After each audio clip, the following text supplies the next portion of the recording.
The Kashmir files को release हुए 15 दिन हो गए हैं। फिल्म 200 करोड़ क्लब में शामिल भी हो गई है।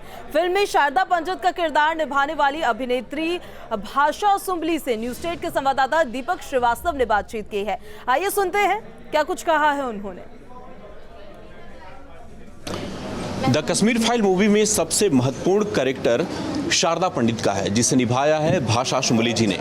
ये कैरेक्टर पूरी फिल्म को अपने आसपास बांधे रखता है और जिस तरह से विवाद लगातार हो रहे हैं इस फिल्म को लेकर के, क्या भाषा जी इसको लेकर के सोचती हैं। बात करते हैं भाषा जी से। भाषा जी, अगर हम फिल्म की बात करें तो ये चीज़ें आपने झेली हैं, आपके परिवार ने झेली हैं।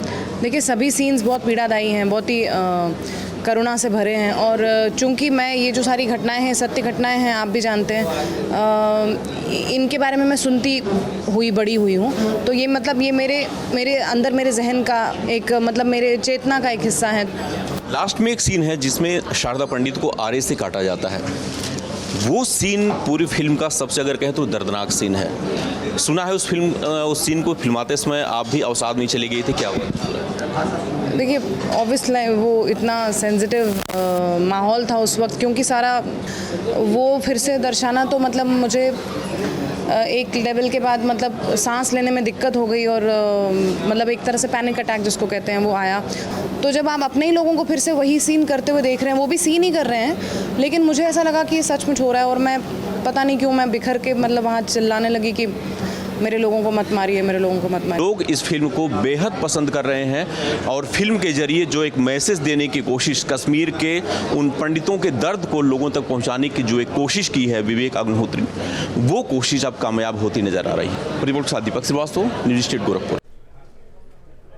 तो वहीं नोएडा में सुपरटेक बिल्डर को एक और झटका लगा है। एनसीएलटी की बेंच ने सुपरटेक बिल्डर्स को दिवालिया घोषित कर दिया है। ज्यादा जानकारी इस पर हमारे संवाददाता आपको देंगे, आइए देखते हैं। सुपरटेक बिल्डर कंपनी को एक बड़ा झटका लगा है। एनसीएलटी कोर्ट ने कंपनी के लिए आईआरपी नियुक्त कर दिया, यानी अब इस कंपनी को दिवालिया घोषित करने की कार्रवाई शुरू हो चुकी है। एनसीएलटी कोर्ट में यूनियन बैंक की तरफ से एक याचिका दायर की गई थी जिसमें बताया गया था कि 432 करोड़ रुपए का बकाया सुपरटेक बिल्डर कंपनी के ऊपर है और उस बकाया को बिल्डर जमा नहीं कर रहा है। उसी को लेकर कोर्ट ने 17 मार्च को सुपरटेक बिल्डर को एक मुश्त उस पैसे को जमा करने का आदेश दिया था, लेकिन बिल्डर ने वो पैसा जमा करने में असक्षमता जताई, जिसके बाद एनसीएलटी ने आईआरपी नियुक्त कर दिया। यानी अब के बाद जो भी निवेशक हैं जिन्होंने इस बिल्डर कंपनी में अपना पैसा निवेश किया है, फ्लैट या दुकानें खरीदी हैं, उनकी रजिस्ट्री बिल्डर डायरेक्ट नहीं कर पाएगा। आज फिर पेट्रोल और डीजल के दाम बढ़ गए हैं। पेट्रोल डीजल की कीमतों में आज दिल्ली समेत ज्यादातर शहर ऐसे हैं जहां पर 70 से 80 पैसे की बढ़ोतरी की गई है। पेट्रोल आज 70 पैसे महंगा हुआ है, तो वहीं डीजल 80 पैसे प्रति लीटर तक महंगा हुआ है। आपको ये भी बताते चलें कि पिछले 5 दिनों में ये चौथी बार है जब बढ़ोतरी हुई है। तेल कंपनियों ने 22 मार्च से पेट्रोल और डीजल की कीमतों में बढ़ोतरी जारी रखी है। इस तरह 5 दिन में पेट्रोल और डीजल की कीमत में 3 रुपए 10 पैसे की बढ़ोतरी की गई है।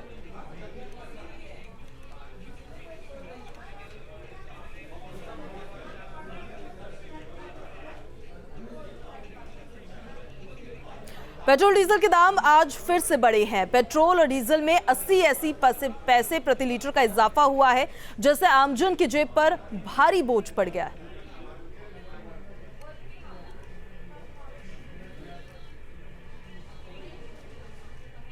तो एक बार फिर से पेट्रोल डीजल के दाम बढ़ते हुए नजर आए हैं। लखनऊ से लेकर दिल्ली तक कई शहरों में पेट्रोल डीजल के दाम बढ़े।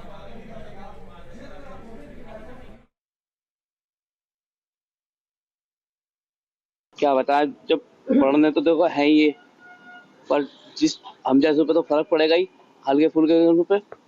बस यही कह सकें, सरकार इस पे ज्यादा ध्यान देवे तो अच्छी बात है।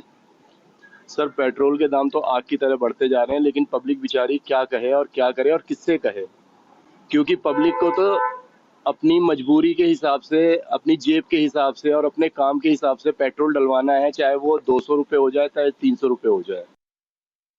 मिडिल क्लास की दिक्कत तो है ही है, लेकिन महंगाई देखते हुए कोई दिक्कत नहीं है। ये अंतर्राष्ट्रीय रेट है, बाजार बाहर से माल आएगा तो महंगा बिकेगा, इसमें सरकार कुछ नहीं कर सकती। हम सरकार के साथ हैं। आम आदमी को दिक्कतें बहुत है। अगर हर दिन इसी तरह महंगाई बढ़ती रहेगी तो आगे चल के हम लोग के भविष्य में या हमारे बच्चों के भविष्य में बहुत दिक्कतें आ सकती है। आम आदमी इससे परेशान ही होगा, क्योंकि लगातार डीजल और पेट्रोल के दाम जिस तरह से बढ़ रहे हैं उस तरह से मुझे लगता है कि एक मिडिल क्लास आदमी के ऊपर बहुत असर पड़ेगा इसका। जब तक पेट्रोल के दाम बढ़ने से हर चीज़ बढ़ जाएगी।